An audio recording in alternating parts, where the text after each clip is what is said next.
Hallo allerseits! In dem heutigen Video dreht sich alles um den meiner Meinung nach wichtigsten Pinsel beim Aquarellmalen, den Rundpinsel. Warum der wichtigste? Der Rundpinsel ist der absolute Allrounder unter den Pinseln und ich male ungefähr 95% meiner Bilder damit. Deswegen nehme ich mir heute richtig viel Zeit und stelle euch verschiedene Rundpinsel vor mit ihren jeweiligen Stärken und Schwächen. Und vielleicht hilft dir das ja auch bei deinem nächsten Pinselkauf. Dafür habe ich mir 6 Rundpinsel der Größe 6 ausgesucht, von sehr günstig bis sehr teuer und alles dazwischen. Bevor wir allerdings in den praktischen Vergleich starten, gibt es noch eine kleine Pinselkunde von mir. Die ursprünglichen Pinsel wurden alle aus Naturhaar, also Tierhaar, gefertigt, klassischerweise aus der Schwanzspitze des Eichhörnchens oder Marders, auch als Kolinsky bekannt. Heutzutage haben viele Pinsel synthetische Haare, die die Eigenschaften von Eichhörnchenhaar oder Marderhaar imitieren. Die Stärke von Eichhörnchenhaar ist, dass es sehr viel Wasser aufnehmen kann. Pinsel aus diesem Haar oder der synthetischen Alternative werden daher gerne verwendet, um große Mengen an Wasser oder Farbe aufs Papier zu bringen, und sie heißen unter anderem Verwaschpinsel. Eine weitere Eigenschaft des Eichhörnchenhaars ist, dass die Haare sehr weich sind. Das heißt, beim Malen ist es so, dass wenn man einmal malt, der Pinsel nicht mehr in seine ursprüngliche Form zurückkommt, sondern geformt werden muss. Er eignet sich daher weniger für detailreiches Arbeiten und mehr für großflächiges Malen. Anders beim Marderhaar. Marderhaar kann ebenfalls viel Wasser aufnehmen, auch wenn es etwas weniger ist aber elastischer und kehrt in seine Ursprungsform zurück.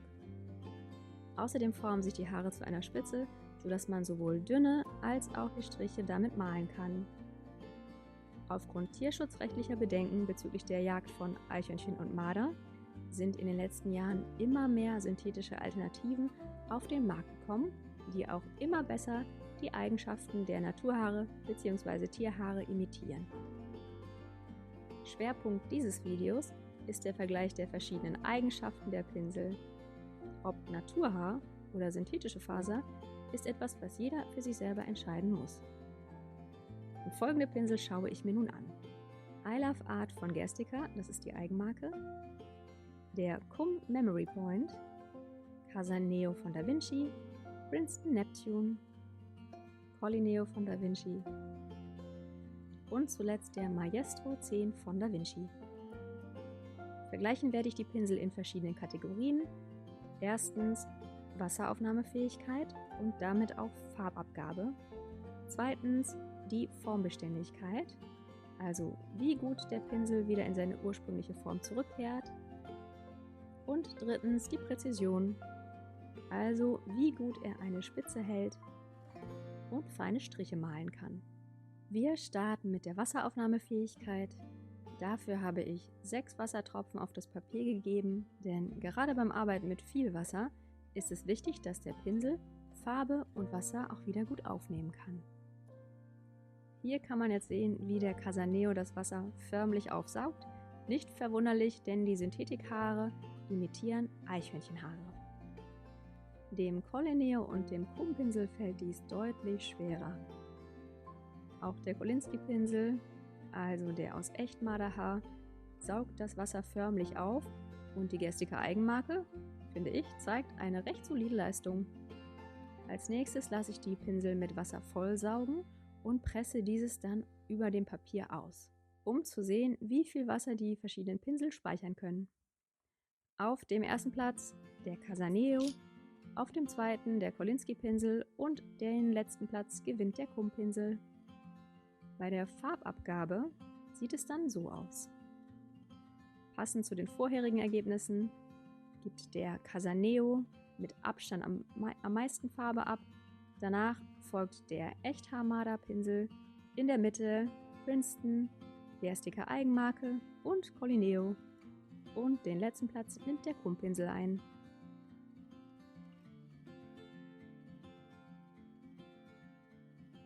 Schauen wir uns als nächstes an, wie gut die Pinsel in ihre Form zurückkehren.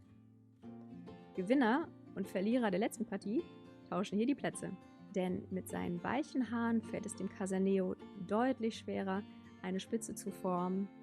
Hier zeigt der Krummpinsel seine absolute Stärke.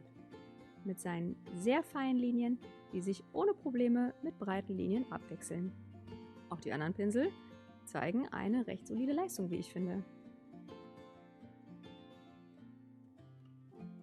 Und zuletzt die Präzision. Auch hier wieder zu sehen, die Linien des Casaneos sind deutlich breiter als die der anderen Pinsel. Und die, würde ich sagen, schneiden ungefähr gleich gut ab.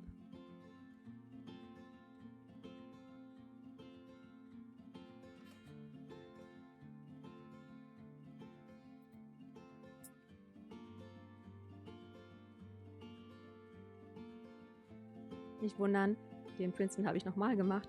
Am Anfang war ich ein wenig steif im Handgelenk. Und zuletzt die große Frage, wer hat denn nun gewonnen? Darauf würde ich antworten, es kommt drauf an. Nämlich, wofür du die Pinsel nutzen möchtest und was dein bevorzugter Malstil ist. Wenn du gerne großflächig arbeiten möchtest, wenig detailreich, es eher zum Beispiel um abstrakte Landschaften geht, dann bietet sich eher ein Pinsel wie der Casaneo an, also mit synthetischem Eichhörnchenimitat.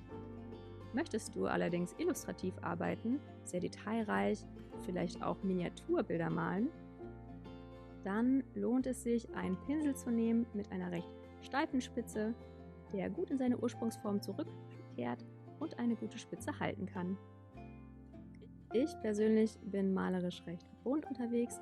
Ich male also sowohl gerne große, abstraktere Bilder, aber auch detailreichere Illustrationen. Und dementsprechend habe ich auch meine Pinsel gekauft. Wir kommen zum Fazit.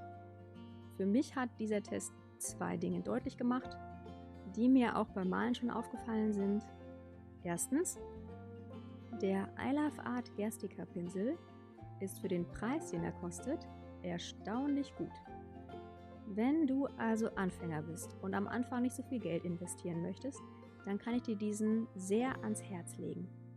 Zweitens, trotz der immer besser performenden Synthetikfasern kommen diese immer noch nicht ganz an die Eigenschaften von Marderpinseln heran, wenn es um das Gesamtpaket von Wasseraufnahmefähigkeit, Formbeständigkeit und Präzision geht.